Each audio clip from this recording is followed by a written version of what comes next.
नमस्कार किसान भाइयों, स्वागत है आपका शिवाजी कृषि फार्म पर। किसान भाइयों, आज हम गेहूं की खेती के बारे में ए टू जेड जानकारी देने वाले हैं, जिसमें खेत की तैयारी से लेकर कटाई तक क्या क्या सावधानी रखना है।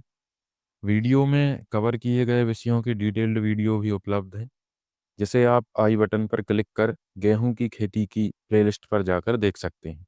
तो चलिए वीडियो शुरू करते हैं। सबसे पहले आपको गेहूं की उन्नत किस्म का चयन करना है, जिसमें अगेती बुआई के लिए DVW 377, DVW 303 या HD 3385, समय से बुआई के लिए HI 1650, GW 513, HI 8759, जिसे कि पूसा तेजस के नाम से जानते हैं, लोकवन, और पछेती बुआई के लिए HD 3271 और HD 3298 में से किसी एक किस्म का चयन करना है। इसके बाद खेत की तैयारी के लिए 2 से 3 जुताई करके मिट्टी को भुरभुरी बना लें और नमी बनाए रखने के लिए रोटावेटर या पाटा लगाकर खेत को समतल कर लें। पहली जुताई के समय कंपोस्ट खाद मिलाकर जुताई करें और अंतिम जुताई के समय बेसल डोज के रूप में जो खाद देने वाले हैं, उसको पूरे खेत में छिड़कवा कर जुताई करें। खेत की तैयारी के समय गेहूं की खेती में अनुशंसित पोषक तत्वों की मात्रा, जो कि nitrogen 49 kilo, phosphorus 25 kilo, potassium 16 kilo है। बेसल डोज में नाइट्रोजन की 1/3 मात्रा, फास्फोरस और पोटास की पूरी मात्रा देनी चाहिए, जो कि 18 किलो नाइट्रोजन, 25 किलो फास्फोरस और 16 किलो पोटास बेसल डोज में देना है। यह मात्रा पोषक तत्वों की शुद्ध मात्रा है, जैसे urea, DAP, single super phosphate, NPK, TSP या म्यूरेट ऑफ पोटास के माध्यम से सही मात्रा की गणना करके देना है। साथ ही 6 से 8 किलो सल्फर भी बेसल डोज के साथ देना है। और दीमक और कीटों की समस्या हो तो रीजेंट अल्ट्रा 6 से 8 किलो प्रति एकड़ डालें, जिससे फसल को शुरुआती अवस्था में सभी पोषक तत्वों की पर्याप्त मात्रा उपलब्ध हो।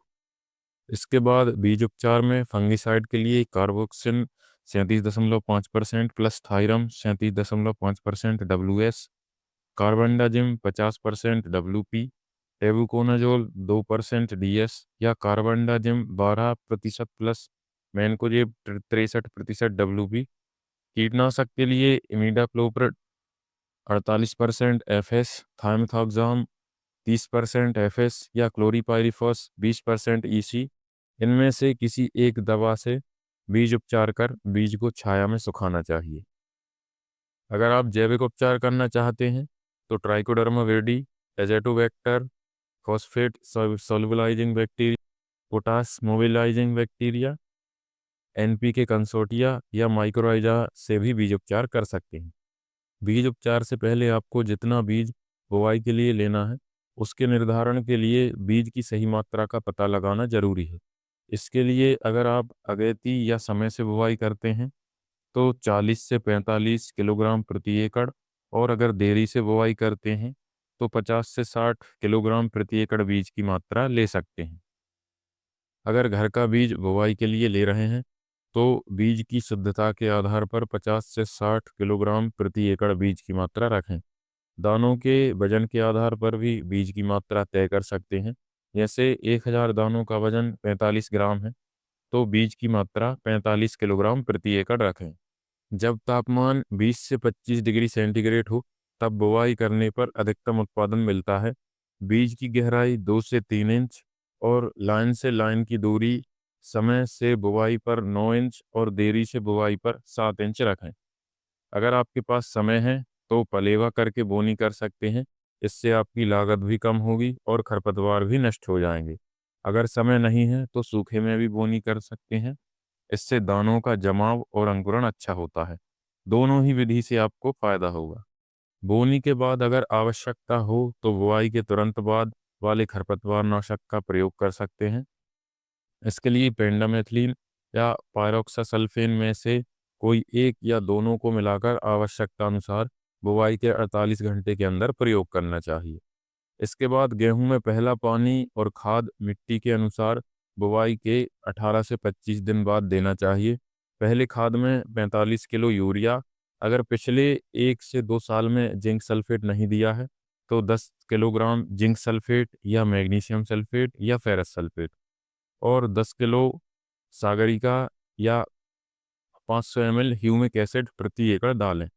अगर आपने फास्फोरस और पोटास का प्रयोग बेसल डोज में नहीं किया है, तो ये आखिरी मौका है जब आपके इन खादों को भी डाल सकते हैं। यदि आपने प्री इमरजेंस हर्बिसाइड का प्रयोग नहीं किया है या खरपतवार उगाए हैं, तो खरपतवारों की 2 से 4 पत्ती की अवस्था होने पर पहले पानी के 5 से 6 दिन बाद पर्याप्त नमी होने पर 2,4-डी अमीन साल्ट मेट्रीब्यूजिन 70% या क्लोरिनाफो प्रोपेजाल 15% प्लस मेटसल्फ्यूरोन मिथाइल 1% WP, इनमें से किसी एक खरपतवार नाशक का प्रयोग करना चाहिए। पहली सिंचाई के बाद आपकी मिट्टी के अनुसार 15 से 20 दिन बाद दूसरी सिंचाई और खाद का प्रयोग करना चाहिए, जिसमें नाइट्रोजन की बची हुई मात्रा 45 किलोग्राम यूरिया के रूप में देना चाहिए। इसके साथ माइक्रोन्यूट्रिएंट मिक्सचर 5 से 10 किलो प्रति एकड़ लेना चाहिए। अगर आपने पहली खाद में Sagarika, zinc sulphate, magnesium sulphate या फेरस सल्फेट का प्रयोग नहीं किया है, तो किसी एक खाद का प्रयोग आप दूसरी खाद में आवश्यकता अनुसार कर सकते हैं। बाद मिट्टी में नमी के अनुसार सिंचाई का प्रयोग करें। पहली सिंचाई 20 से 25 दिन में क्राउन रूट के समय, दूसरी सिंचाई 30 से 40 दिन में कल्ले निकलते समय, तीसरी सिंचाई 50 से 60 दिन में गबोट अवस्था पर, चौथी सिंचाई 80 से 90 दिन में बाली निकलने से पहले और 105 से 110 दिन में बाली में दाना भरते समय आखिरी सिंचाई करना चाहिए। दाना भरने के बाद सिंचाई करने से फसल गिरने की समस्या होती है।